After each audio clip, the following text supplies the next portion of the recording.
Hi, ನಾಳೆಯಿಂದ second PUC board exam start ಆಗ್ತಾ ಇದೆ. ಈಗ ಎಕ್ಸಾಮ್ ನಡಿಬೇಕಾದ್ರೆ ಪ್ರೊಸೀಜರ್ಸ್ ಏನೇನಿರುತ್ತೆ ಅಂದ್ರೆ, ನೀವು ಎಕ್ಸಾಮಿನೇಷನ್ ಸೆಂಟರ್ ಅಥವಾ ಎಕ್ಸಾಮ್ ಹಾಲ್ ಅದಕ್ಕೆ ಎಂಟರ್ ಆದಾಗ ಆನ್ಸರ್ ಪೇಪರ್ ಅನ್ನು ಕೊಡ್ತಾರೆ. ಅದ್ರ ಮೇಲೆ ನೀವು ಆನ್ಸರ್ನ ಹೇಗೆ ಬರೀಬೇಕು, ಯಾವ ವಿಷಯಗಳನ್ನ ಗಮನದಲ್ಲಿ ಇಟ್ಕೊಂಡು ಬರೀಬೇಕು, ಹಾಗೆ ಆನ್ಸರ್ ಎಲ್ಲ ಬರೆದಾದ್ಮೇಲೆ ಆನ್ಸರ್ ಪೇಪರನ್ನು ಇನ್ವಿಜಿಲೇಟರ್ಗೆ ಹ್ಯಾಂಡ್ ಓವರ್ ಮಾಡ್ತೀರಾ. ಆವಾಗಲೂ ಕೂಡ ಯಾವ್ಯಾವ ಪ್ರೊಸೀಜರ್ ಇರುತ್ತೆ ಇವೆಲ್ಲವುಗಳನ್ನ ಈ ವಿಡಿಯೋದಲ್ಲಿ ನಿಮಗೆ ಹೇಳ್ತಾ ಇದ್ದೀನಿ, ಯಾಕಂದ್ರೆ ನಿಮಗೆ ಗೊತ್ತಿರಬೇಕು.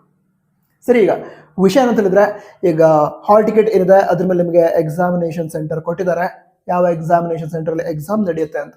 ಸೊ ಈಗ ಎಕ್ಸಾಮ್ ಸ್ಟಾರ್ಟ್ ಆಗೋಕ್ಕಿಂತ ಒಂದು 20 to 30 ಮಿನಿಟ್ಸ್ ಮೊದಲು ಎಕ್ಸಾಮಿನೇಷನ್ ಸೆಂಟರ್ ಅಲ್ಲಿ ಪ್ರೆಸೆಂಟ್ ಇರಿ. ನಂತರ ಈಗ ಎಕ್ಸಾಮಿನೇಷನ್ ಸೆಂಟರ್ ಅಲ್ಲಿ ಹಲವಾರು ನೋಟಿಸ್ ಬೋರ್ಡ್ ಇರುತ್ತೆ. ಆ ನೋಟಿಸ್ ಬೋರ್ಡ್ ಮೇಲೆ ಯಾವ್ಯಾವ ಎಕ್ಸಾಮಿನೇಷನ್ ಹಾಲ್ ನಲ್ಲಿ ಯಾವ ರಿಜಿಸ್ಟರ್ ನಂಬರ್ ಇಂದ ಎಲ್ಲಿವರೆಗಿನ ವಿದ್ಯಾರ್ಥಿಗಳು ಎಕ್ಸಾಮ್ ಬರೀಬೇಕು ಅಂತ ತಿಳಿಸಿರ್ತಾರೆ. ಸೊ ಅಲ್ಲಿ ಹೋದ ನಂತರ ಮಾಡಬೇಕಾಗಿರುವಂತಹ ಮೊದಲನೇ ಕೆಲಸ ಏನು ಹೇಳಿ, ಯಾವ ಎಕ್ಸಾಮಿನೇಷನ್ ಹಾಲ್ ಅಲ್ಲಿ ನೀವು ಎಕ್ಸಾಮ್ ಬರೀಬೇಕು ಅಂತ ತಿಳ್ಕೊಳ್ತೀರಾ. ಅದಂದ್ರೆ ಟೈಮ್ ಇರುತ್ತೆ, ನೀವು ಸ್ವಲ್ಪ ರಿವಿಷನ್ ಮಾಡಬೇಕು, ಓದಬೇಕು ಅಂತ ಹೇಳಿದ್ರೆ ಅದನ್ನು ಕೂಡ ಮಾಡ್ಬೋದು. ಓಕೆನಾ, ನಿಮ್ಮ ನೋಟ್ಬುಕ್ ಅಥವಾ ಬುಕ್ ಏನಿರುತ್ತೆ ಅದನ್ನ ಓಪನ್ ಮಾಡಿ ಕ್ವಿಕ್ ಆಗಿ ರಿವೈಸ್ ಮಾಡ್ತಾ ಹೋಗ್ಬೋದು. ರಿವೈಸ್ ಮಾಡ್ಕೋತೀರಾ. ಅದಂತರ ಎಕ್ಸಾಮ್ ಸ್ಟಾರ್ಟ್ ಆಗೋಕ್ಕಿಂತ ಒಂದು 10 ಮಿನಿಟ್ಸ್ ಮೊದಲು ನಿಮಗೆ ಎಕ್ಸಾಮಿನೇಷನ್ ಹಾಲ್ ಒಳಗಡೆ ಎಂಟರ್ ಆಗೋದಕ್ಕೆ ಹೇಳ್ತಾರೆ. ಆವಾಗ ನೀವು ಯಾವ್ಯಾವ ಬುಕ್ಸ್ ಅನ್ನ ತೆಗೆದುಕೊಂಡು ಹೋಗಿದ್ರೋ ಅವೆಲ್ಲವುಗಳನ್ನ ನಿಮ್ಮ ಬ್ಯಾಗ್ ಅಲ್ಲಿ ಹಾಕ್ತೀರಾ. ಹಾಗೆ ಎಕ್ಸಾಮ್ ಬರೆಯೋದಕ್ಕೆ ಯಾವ್ಯಾವ ವಸ್ತುಗಳು ಬೇಕು ಅವೆಲ್ಲವುಗಳನ್ನ ತೆಗೆದುಕೊಳ್ತೀರಾ. ಈಗ ಹಾಲ್ ಟಿಕೆಟ್ ಆಯ್ತು, ಪೆನ್, ಪೆನ್ಸಿಲ್, ಈ ರೀತಿ ಯಾವ್ಯಾವ ವಸ್ತುಗಳು ಬೇಕು ಅವೆಲ್ಲವುಗಳನ್ನ ತೆಗೆದುಕೊಂಡು ಎಕ್ಸಾಮ್ ಹಾಲ್ ಒಳಗಡೆ ಎಂಟರ್ ಆಗ್ತೀರಾ. ಓಕೆನಾ, ಎಕ್ಸಾಮ್ ಹಾಲ್ ಒಳಗಡೆ ಎಂಟರ್ ಆದ ನಂತರ ಪ್ರಾರಂಭದ 15 ಮಿನಿಟ್ಸ್ ಅನ್ನ ನಿಮಗೆ ಈ ಕ್ವಶನ್ ಪೇಪರ್ ಏನಿದೆ ಅದನ್ನ ಓದ್ಕೊಳ್ಳೋದಕ್ಕೆ ಕೊಡ್ತಾರೆ. ಈಗ ಎಕ್ಸಾಂಪಲ್, ನಾಳೆ ಕನ್ನಡ ಎಕ್ಸಾಮ್ ಇದೆ, ಕನ್ನಡ ಕ್ವಶನ್ ಪೇಪರ್ನ ಕೊಡ್ತಾರೆ. ಕೊಟ್ಟ ನಂತರ ನಿಮ್ಮ ಹತ್ರ 15 ಮಿನಿಟ್ಸ್ 15 ನಿಮಿಷ ಇರುತ್ತೆ. ಅವಾಗ ನೀವು ಆ ಕ್ವಶನ್ ಪೇಪರಲ್ಲಿ ಇರುವಂತಹ ಕ್ವಶನ್ಗಳನ್ನೆಲ್ಲ ಓದ್ಕೋಬೇಕು. ನಂತರ ಆ ಕ್ವಶನ್ಗಳನ್ನ ಮಿನಿಮಮ್ 2 to 3 ಟೈಮ್ಸ್ ಓದ್ಕೊಳ್ಳೋದಕ್ಕೆ ಸಾಕಷ್ಟು ಟೈಮ್ ಇರುತ್ತೆ. 15 ಮಿನಿಟ್ಸ್ ಅಲ್ಲಿ ಆರಾಮಾಗಿ 3 ಟೈಮ್ಸ್ ಅಂತೂ ಓದ್ಕೋಬಹುದು. ಸೊ ಎಲ್ಲ ಕ್ವಶನ್ ಅನ್ನ ಒಂದು ಮಿನಿಮಮ್ 2 ಟೈಮ್ಸ್ ಅಂತೂ ಓದ್ಕೊಳ್ಳಿ. ಟೈಮ್ ವೇಸ್ಟ್ ಮಾಡೋದಕ್ಕೆ ಹೋಗ್ಬೇಡಿ. ಯಾಕೆ ಅಂತ ಹೇಳಿದ್ರೆ, ನೀವು ಆ ಕ್ವಶನ್ ರಿಪೀಟೆಡ್ಲಿ ಓದಿದಾಗ ಓಕೆ ಇವೆಲ್ಲವೂ ಕ್ವಶನ್ಗಳು ಇದಾವೆ ಅಂತ ನಿಮಗೂ ಗೊತ್ತಾಗುತ್ತೆ. ನಿಮ್ಮ ಮೈಂಡ್ ನಿಮಗೆ ಗೊತ್ತಿಲ್ಲದೇನೆ ಆ ಕ್ವಶನ್ಗಳ ಬಗ್ಗೆ ಥಿಂಕ್ ಮಾಡೋದಕ್ಕೆ ಸ್ಟಾರ್ಟ್ ಮಾಡುತ್ತೆ. ಇದರಿಂದ ಏನಾಗುತ್ತೆ ಅಂತ ಹೇಳಿದ್ರೆ, ಎಕ್ಸಾಮ್ ಬರೀಬೇಕಾದ್ರೆ ಅದು ಪರ್ಟಿಕ್ಯುಲರ್ ಕ್ವಶನ್ ನಿಮ್ಮ ಮುಂದೆ ಬಂದಾಗ ನೀವು ಬರೀಬೇಕು ಅಂತ ಇರಬೇಕಾದ್ರೆ ಅದಕ್ಕೆ ಸಂಬಂಧಪಟ್ಟ ಎಲ್ಲ ಇನ್ಫಾರ್ಮೇಶನ್ಸ್, ನೀವು ಓದ್ಕೊಂಡಿರುವಂತಹ ಇನ್ಫಾರ್ಮೇಶನ್ ನಿಮಗೆ ಬೇಗ ರೀಕಲೆಕ್ಟ್ ಮಾಡಿ ಬರೆಯೋದಕ್ಕೆ ಹೆಲ್ಪ್ ಆಗುತ್ತೆ. ಸೊ ಆ ಕ್ವಶನ್ಗಳನ್ನ ಮಿನಿಮಮ್ 2 to 3 ಟೈಮ್ಸ್ ಓದ್ಕೊಳ್ಳಿ. ಸೊ ಕ್ವಶನ್ ಪೇಪರ್ನ ಕೊಡ್ತಾರೆ. ಕ್ವಶನ್ ಪೇಪರ್ ಕೊಟ್ಟ ನಂತರ 15 ಮಿನಿಟ್ಸ್ ನಂತರ ಆನ್ಸರ್ ಪೇಪರ್ ಕೂಡ ನಿಮಗೆ ಕೊಡ್ತಾರೆ.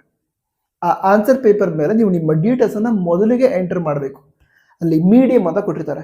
ನೀವು ಯಾವ ಮೀಡಿಯಂ ಅಲ್ಲಿ ಸ್ಟಡಿ ಮಾಡ್ತಾ ಇದ್ದೀರಾ, ಕನ್ನಡ ಮೀಡಿಯಂ ಸ್ಟಡಿ ಮಾಡ್ತಾ ಇದ್ದೀರಾ ಅಥವಾ ಇಂಗ್ಲಿಷ್ ಮೀಡಿಯಂ ಅಲ್ಲ. ಸೊ ಆ ಮೀಡಿಯಂ ಅನ್ನ ಕೊಟ್ಟಿರ್ತಾರೆ. ಆ ಮೀಡಿಯಂ ಅನ್ನ ಮೊದಲಿಗೆ ಬರ್ಕೊಳ್ಳಿ. ಅದರ ನಂತರ ಸಬ್ಜೆಕ್ಟ್ ಕೊಟ್ಟಿರ್ತಾರೆ. ಈಗ ನಾಳೆ ನೀವು ಕನ್ನಡ ಎಕ್ಸಾಮ್ ಇರ್ತೀರಾ, ಕನ್ನಡ ಅಂತ ಬರೀತೀರಾ. ಅದೇ ಮುಂದೆ ಫಿಸಿಕ್ಸ್ ಆಗಿದ್ರೆ ಫಿಸಿಕ್ಸ್, ಎಕನಾಮಿಕ್ಸ್, ಹಿಸ್ಟ್ರಿ, ಅಕೌಂಟೆನ್ಸಿ, ಯಾವ ಸಬ್ಜೆಕ್ಟ್ ಬೇಕೋ ಆ ಸಬ್ಜೆಕ್ಟ್ ಅನ್ನ ಬರೀತೀರಾ. ಅಂದ್ರೆ ಯಾವ ಸಬ್ಜೆಕ್ಟ್ ಎಕ್ಸಾಮ್ ಇರುತ್ತೆ ಆ ಸಬ್ಜೆಕ್ಟ್ನ ಹೆಸರನ್ನ ಬರೀತೀರಾ. ನಂತರ ರಿಜಿಸ್ಟರ್ ನಂಬರ್, ಯಾವುದೇ ಮಿಸ್ಟೇಕ್ ಆಗದೆ ಇರೋ ರೀತಿ ಕರೆಕ್ಟ್ ಆಗಿ ರಿಜಿಸ್ಟರ್ ನಂಬರ್ನ ಬರೀಬೇಕು. ಸರಿನಾ? ತುಂಬಾ ವಿದ್ಯಾರ್ಥಿಗಳು ಟೆನ್ಷನ್ ಮಾಡ್ಕೊಂಡಿರ್ತಾರಲ್ಲ, ಅದರಿಂದ ಮಿಸ್ಟೇಕ್ ಮಾಡಿದ್ರೆ ಅರ್ಥ ಮಾಡೋದಕ್ಕೆ ಹೋಗ್ಬೇಡಿ. ರಿಲ್ಯಾಕ್ಸ್ ಆಗಿ ರಿಜಿಸ್ಟರ್ ನಂಬರ್ನ ಬರೀರಿ. ರಿಜಿಸ್ಟರ್ ನಂಬರ್ ಇವೆಲ್ಲ ಬರೆದಾದ ನಂತರ ನೀವೇನ್ ಮಾಡ್ತೀರಾ, ಆನ್ಸರ್ ಬರೋದಕ್ಕೆ ಸ್ಟಾರ್ಟ್ ಮಾಡ್ತೀರಾ. ನಂತರ ಪಾರ್ಟ್ ಎ ಏನಿರುತ್ತೆ ಅಂದ್ರೆ 1 ಮಾರ್ಕ್ಸ್ ರಿಲೇಟೆಡ್ ಕ್ವಶನ್. ಈಗ multiple choice questions, fill in the blank type of questions, ಹಾಗೆ ಹೊಂದಿಸಿ ಬರೆಯಿರಿ, ಮ್ಯಾಚ್ ದ ಫಾಲೋವಿಂಗ್ ಅಂತ ಏನಿರುತ್ತೆ ಅವುಗಳನ್ನೆಲ್ಲ, ಅಂದ್ರೆ ಜನರಲ್ ಆಗಿ 1 ಮಾರ್ಕ್ ರಿಲೇಟೆಡ್ ಕ್ವಶನ್ ಏನಿದೆ ಅವುಗಳನ್ನ ಪ್ರಾರಂಭದಲ್ಲೇ ಬರೀಬೇಕು, ಸ್ಟಾರ್ಟಿಂಗ್ ಅಲ್ಲೇ.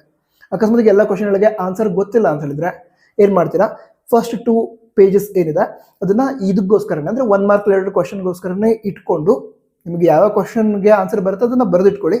ಬಾಕಿದು ಕ್ವಶನ್ ನಂಬರ್ ಅಷ್ಟೇ ಬರ್ದಿಡಿ. ಬಂದ್ಬೇಡಿ, ಬರ್ದಿಡಿ ಅದನ್ನ. ಅಂದ್ರೆ ಅವುಗಳಿಗೆ ಆನ್ಸರ್ನ ನಂತರದಲ್ಲಿ ಬರೆಯಿರಿ. ಯಾವ ಕ್ವಶನ್ ಕೂಡ ಬಿಟ್ಟು ಬರಬೇಡಿ, ಯಾಕಂತಂದ್ರೆ ನೆಗೆಟಿವ್ ಮಾರ್ಕಿಂಗ್ ಅಂತೂ ಇರಲ್ಲ. ಸೊ ನಿಮಗೆ ಅಕಸ್ಮಾತ್ ಆನ್ಸರ್ ಗೊತ್ತಿಲ್ಲದೆ ಇದ್ರೂ ಕೂಡ, ಈಗ ಫಿಲ್ ಇನ್ ದ ಬ್ಲಾಂಕ್ ಆಗಿರ್ಬೋದು, ಮ್ಯಾಚ್ ದ ಫಾಲೋವಿಂಗ್ ಆಗಿರ್ಬೋದು, ಹಾಗೆ ಮಲ್ಟಿಪಲ್ ಕ್ವಶನ್ ಆಗಿರ್ಬೋದು, ಯಾವುದನ್ನು ಬಿಟ್ಟು ಬರಬೇಡಿ, ಎಲ್ಲವೂ ಕೂಡ ಬರ್ದೇ ಬನ್ನಿ. ಅಂದ್ರೆ ಕೆಲವೊಮ್ಮೆ ಪ್ರಿಪರೇಟರ್ ಎಕ್ಸಾಮ್ ಅಲ್ಲಿ ನೋಡಿದಾಗ ಕೆಲವು ವಿದ್ಯಾರ್ಥಿಗಳು ಆನ್ಸರ್ ಬರ್ದಿರಲಿಲ್ಲ. ಆ ರೀತಿ ಮಾಡೋದಕ್ಕೆ ಹೋಗ್ಬೇಡಿ. ಅಕಸ್ಮಾತ್ ಲಕ್ ಚೆನ್ನಾಗಿದ್ರೆ ಮಾರ್ಕ್ಸ್ ಸಿಕ್ಬಿಡುತ್ತೆ. ಸೊ ಅದಕ್ಕೋಸ್ಕರ ಪಾರ್ಟ್ ಎ ರಿಲೇಟೆಡ್ ಕ್ವಶನ್ಸ್ ಏನಿದೆ ಅವುಗಳಿಗೆ ಆನ್ಸರ್ನ ಫಸ್ಟ್ 2 ಪೇಜಸ್ ಎಲ್ಲ ಬರೆದಿಟ್ಕೊಳ್ಳಿ. ಅದರ ನೆಕ್ಸ್ಟ್ 2 ಮಾರ್ಕ್ಸ್, 3 ಮಾರ್ಕ್ಸ್, 5 ಮಾರ್ಕ್ಸ್ ಇವುಗಳನ್ನ ನೀವು ಯಾವ ರೀತಿ ಬೇಕಾದ್ರೂ, ಯಾವ ಆರ್ಡರ್ ಅಲ್ಲಿ ಬೇಕಾದ್ರೂ ಕೂಡ ಬರಿಬಹುದು. ಅಂದ್ರೆ ಮೊದಲಿಗೆ 5 ಮಾರ್ಕ್ಸ್ ಬರಿತೀನಿ, ಅದಂದ್ರೆ 2 ಮಾರ್ಕ್ ಬರಿತೀನಿ, ಅದನ್ನ 3 ಮಾರ್ಕ್ ಬರಿಬಹುದು, ಏನು ತೊಂದರೆ ಇಲ್ಲ. ನಂತರ ಮೊದಲ ವಿಷಯ ಗಮನದಲ್ಲಿ ಇರಲಿ ವಿದ್ಯಾರ್ಥಿಗಳಿಗೆ, ಎಕ್ಸ್ಟ್ರಾ ಕ್ವಶನ್ ಅನ್ನ ಅಟೆಂಡ್ ಮಾಡಿದ್ರೆ ಒಳ್ಳೇದೇ, ಬಟ್ ಮ್ಯಾಂಡೇಟರಿ ಇರುವಂತಹ ಎಲ್ಲಾ ಕ್ವಶನ್ಸ್ ಅಟೆಂಡ್ ಮಾಡಿದ ನಂತರ ಟೈಮ್ ಇದ್ರೆ ಎಕ್ಸ್ಟ್ರಾ ಕ್ವಶನ್ಸ್ ಅನ್ನ ಅಟೆಂಡ್ ಮಾಡಿ. ನಂತರ ಮತ್ತೊಂದು ವಿಷಯ ಕೂಡ ತುಂಬಾ ಅಂದ್ರೆ ತುಂಬಾ ಇಂಪಾರ್ಟೆಂಟ್, ಕ್ವಶನ್ ನಂಬರನ್ನ ಕರೆಕ್ಟ್ ಆಗಿ ಬರಿಬೇಕು. ಕೆಲವು ವಿದ್ಯಾರ್ಥಿಗಳು ಕರೆಕ್ಟಾಗಿ ಬರೆಯಲ್ಲ. ಈಗ ಆನ್ಸರ್ ಪೇಜ್ ಅನ್ನು ಅಥವಾ ಆನ್ಸರ್ ಶೀಟ್ ಅನ್ನು ನೀವು ನೋಡಿದಾಗ ಅಲ್ಲಿ ಲೆಫ್ಟ್ ಸೈಡ್ ಅಲ್ಲಿ ಒಂದು ಕಾಲಮ್ ಇದೆ ನಿಮಗೆ, ಅಲ್ಲಿ ಈ ಕ್ವಶನ್ ನಂಬರ್ನ ಬರಿಬೇಕು. ಎಕ್ಸಾಂಪಲ್, ಈಗ ಒಂದು 24ನೇ ನಂಬರ್ನ ಕ್ವಶನ್ಗೆ ಆನ್ಸರ್ ಬರುತ್ತೆ ಅಂತ ಹೇಳಿದ್ರೆ 24 ಅದನ್ನ ಬರೆದು ಅದ್ರ ನಂತರ ಆನ್ಸರ್ನ ಬರೀತೀರಾ, ಸರಿನಾ? ಅದೇ ರೀತಿ 30th ಕ್ವಶನ್ಗೆ ಆನ್ಸರ್ ಮಾಡ್ತಿದ್ರೆ 30 ಅಂತ ಬರೆದು ಅದ್ರ ನಂತರ ಕರೆಕ್ಟ್ ಆಗಿ ಆನ್ಸರ್ನ ಬರೀತೀರಾ. ನಂತರ ಈ ಕ್ವಶನ್ ನಂಬರ್ ಏನಿದೆ ಅದನ್ನ ರೀರೈಟು ಮಾಡಬೇಡಿ, ಕರೆಕ್ಟ್ ಆಗಿ ಒಂದೇ ಸಲ ಬರೋದಕ್ಕಾಗತ್ತ, ಯಾವ ಕ್ವಶನ್ಗೆ ಆನ್ಸರ್ ಬರೀತಾ ಇದ್ದೀನಿ ಅಂತ ಗೊತ್ತಿರೋದು. ಸೊ ಆ ಕ್ವಶನ್ಗೆ ಆನ್ಸರ್ನ ಕರೆಕ್ಟ್ ಆಗಿ ಬರೀಬೇಕು, ಅದ್ರ ಜೊತೆಗೆ ಕ್ವಶನ್ ನಂಬರ್ ಕೂಡ ಕರೆಕ್ಟ್ ಆಗಿರ್ಬೇಕು. ಸೊ ಈ ರೀತಿ ಕರೆಕ್ಟ್ ಆಗಿ ಬರೀತೀರಾ. ಅದಂತರ ಅಲ್ಲಿ ಎಲ್ಲಿ ಲೈನ್ಸ್ ಅನ್ನ ಕೊಟ್ಟಿದ್ದಾರೆ ಅಲ್ಲೇ ಬರಿಬೇಕು. ಸೊ ಈಗ ಹೊರಗಡೆ ಬರದೆ ಲೆಫ್ಟ್ ಸೈಡ್ ಅಲ್ಲಿ ಹೊರಗಡೆ ಬಂತು ಆನ್ಸರ್, ರೈಟ್ ಸೈಡ್ ಅಲ್ಲಿ ಹೊರಗಡೆ ಬರ್ದಿದ್ದೀನಿ, ಆ ರೀತಿ ಮಾಡೋದಕ್ಕೆ ಹೋಗ್ಬೇಡಿ. ಕೊಟ್ಟಿರೋ ಜಾಗ ಏನಿದೆ, ಸ್ಪೇಸ್ ಏನಿದೆ ಅದರಲ್ಲೇ ಕರೆಕ್ಟ್ ಆಗಿ ಆನ್ಸರ್ನ ಬರೀರಿ. ಸಾಕಷ್ಟು ಪೇಜಸ್ ಇರುತ್ತೆ, ನಿಮಗೆ ಆರಾಮಾಗಿ ಆನ್ಸರ್ ಬರೋದಕ್ಕೆ ಆಗತ್ತೆ. ನಂತರ ಎಕ್ಸಾಮ್ ಆದ ನಂತರ ಎಲ್ಲ ಕ್ವಶನ್ಗೂ ಆನ್ಸರ್ ಬರೋದು ಆಯಿತು ಅಂತ ಹೇಳ್ಕೊಳ್ಳಿ. ಅದರ ನಂತರ number of pages used miss ಮಾಡದೆ ಬರಿಬೇಕು. ನಂಬರ್ ಆಫ್ ಪೇಜಸ್ ಯೂಸ್ಡ್ ಅದನ್ನ ಬರೆಯೋದಕ್ಕೆ ಫ್ರಂಟ್ ಪೇಜಲ್ಲೂ ಕೂಡ ಆಪ್ಷನ್ ಇರುತ್ತೆ, ಲಾಸ್ಟ್ ಪೇಜಲ್ಲೂ ಕೂಡ ಜಾಗ ಕೊಟ್ಟಿರ್ತಾರೆ ನಂಬರ್ ಆಫ್ ಪೇಜಸ್ ಯೂಸ್ಡ್ ಅನ್ನ ಬರೆಯೋದಕ್ಕೆ. ಸೊ ಫ್ರಂಟ್ ಪೇಜಲ್ಲೂ ಕೂಡ ನಂಬರ್ ಆಫ್ ಪೇಜಸ್ ಯೂಸ್ಡ್ ಅಂದ್ರೆ ಎಷ್ಟು ಪೇಜಸ್ ಅಲ್ಲಿ ಆನ್ಸರ್ನ ಬರೆದಿದ್ರೆ ಅದನ್ನ ಕರೆಕ್ಟ್ ಆಗಿ ಬರೀರಿ. ಲಾಸ್ಟ್ ಪೇಜಲ್ಲೂ ಕೂಡ ಕರೆಕ್ಟ್ ಆಗಿ ಬರೀರಿ. ನಂತರ ಎಕ್ಸಾಮ್ ನಡೀತಾ ಇರಬೇಕಾದ್ರೆ ನಿಮ್ಮ ಹಾಲಲ್ಲಿ ಇರುವಂತಹ ಇನ್ವಿಜಿಲೇಟರ್ ನಿಮ್ಮ ಆನ್ಸರ್ ಶೀಟ್ ಏನಿದೆ ಅದ್ರ ಮೇಲೆ ಸಿಗ್ನೇಚರ್ನ ಹಾಕ್ತಾರೆ. ಓಕೆನಾ? ಫ್ರಂಟ್ ಪೇಜಲ್ಲಿ ಸಿಗ್ನೇಚರನ್ನು ಹಾಕ್ತಾರೆ, ಸಿಗ್ನೇಚರ್ ಆಗಿ ಡೇಟನ್ನು ಮೆನ್ಷನ್ ಮಾಡ್ತಾರೆ. ಅದ್ರ ಜೊತೆಗೇನೆ ಎಕ್ಸಾಮ್ ಎಲ್ಲ ಬರೆದಾದ ನಂತರ ಕೂಡ ಎಂಡ್ ಸೀಲ್ ಅಂತ ಹಾಕ್ತಾರೆ. ಈಗ ಎಕ್ಸಾಂಪಲ್ ನೀವು ಒಂದು 14th ಪೇಜಲ್ಲಿ ಆನ್ಸರನ್ನು ಬರೆದು ಮುಗಿಸಿದ್ದಾರೆ, ಅದ್ರ ನೆಕ್ಸ್ಟ್ ಬರೆಯೋದಿಲ್ಲ ಅಂತ ಹೇಳಿದಾಗ ಅಲ್ಲಿರುವಂತಹ ಇನ್ವಿಜಿಲೇಟರ್ ಹೇಳಿ ಬರೆದಾಗಿದೆ ಅಂತ ಅವರಲ್ಲಿ ಎಂಡ್ ಸೀಲನ್ನು ಹಾಕಿ ಸಿಗ್ನೇಚರ್ನ ಮಾಡ್ತಾರೆ, ಸರಿನಾ? ಅದರ ನಂತರ ಎಲ್ಲ ಬರೆದಾದ್ಮೇಲೆ ಲಾಸ್ಟ್ ಪೇಜ್ ಏನಿದೆ ಅಲ್ಲಿ ಕೂಡ ನೀವು ನಂಬರ್ ಆಫ್ ಪೇಜಸ್ ಯೂಸ್ಡ್ ಅನ್ನ ಎಂಟರ್ ಮಾಡಬೇಕು, ಅಲ್ಲಿ ಕೂಡ ಇನ್ವಿಜಿಲೇಟರ್ ಸಿಗ್ನೇಚರ್ನ ಮಾಡ್ತಾರೆ. ನಂತರ ಎಕ್ಸಾಮ್ ನಡಿಬೇಕಾದ್ರೆ ನಿಮ್ಮ ಅಟೆಂಡೆನ್ಸ್ ಕೂಡ ತೆಗೆದುಕೊಳ್ತಾರೆ ಇನ್ವಿಜಿಲೇಟರ್. ಅವ್ರ ಹತ್ರ ಒಂದು ಶೀಟ್ ಇರುತ್ತೆ, ಅದ್ರ ಮೇಲೆ ಆ ಎಕ್ಸಾಮ್ ಹಾಲ್ ಇರುವಂತಹ ಎಲ್ಲ ಸ್ಟೂಡೆಂಟ್ಸ್ನ ರಿಜಿಸ್ಟರ್ ನಂಬರ್ ಇರುತ್ತೆ. ಆವಾಗ ಅವ್ರು ಏನು ಮಾಡ್ತಾರೆ ಅಂತ ಹೇಳಿದ್ರೆ ನಿಮ್ಮ ಆನ್ಸರ್ ಶೀಟ್ ಏನಿದೆ ಅದ್ರ ಮೇಲೂ ಕೂಡ ಸೀರಿಯಲ್ ನಂಬರ್ ಇರುತ್ತೆ. ಎಲ್ಲ ವಿದ್ಯಾರ್ಥಿಗಳ ಆನ್ಸರ್ ಶೀಟ್ ಮೇಲೆ ಸೀರಿಯಲ್ ನಂಬರ್ ಇರುತ್ತೆ. ಆ ಸೀರಿಯಲ್ ನಂಬರ್ನ ಅಟೆಂಡೆನ್ಸ್ ಶೀಟ್ ಮೇಲೆ ಬರೀತಾರೆ. ನಂತರ ನಿಮ್ಮ ಸಿಗ್ನೇಚರ್ನು ಕೂಡ ಅಲ್ಲಿ ಹಾಕೋದಕ್ಕೆ ಹೇಳ್ತಾರೆ. ಸೊ ಅಲ್ಲಿ ಕರೆಕ್ಟ್ ಆಗಿ ಸಿಗ್ನೇಚರ್ನ ಹಾಕಬೇಕು, ಅದು ನಿಮ್ಮ ಅಟೆಂಡೆನ್ಸ್ ಆಗಿರುತ್ತೆ. ಅದ್ರ ಜೊತೆಗೆ ಹಾಲ್ ಟಿಕೆಟ್ ತೆಗೆದುಕೊಂಡು ಹೋಗಿರ್ತೀರಾ, ಆ ಹಾಲ್ ಟಿಕೆಟ್ ಮೇಲೆ ಕೂಡ ಈಗ ನಾಳೆ ಕನ್ನಡ ಎಕ್ಸಾಮ್ ಆದ ನಂತರ ಅಂದ್ರೆ ಕನ್ನಡ ಎಕ್ಸಾಮ್ ನಡಿಬೇಕಾದ್ರೆ ಅಲ್ಲಿ ಇನ್ವಿಜಿಲೇಟರ್ ಸಿಗ್ನೇಚರ್ ಹಾಕ್ತಾರೆ. ಅವ್ರ ಸಿಗ್ನೇಚರ್ ಕೂಡ ಮರಿದೆ ಪಡೆದುಕೊಳ್ಳಿ.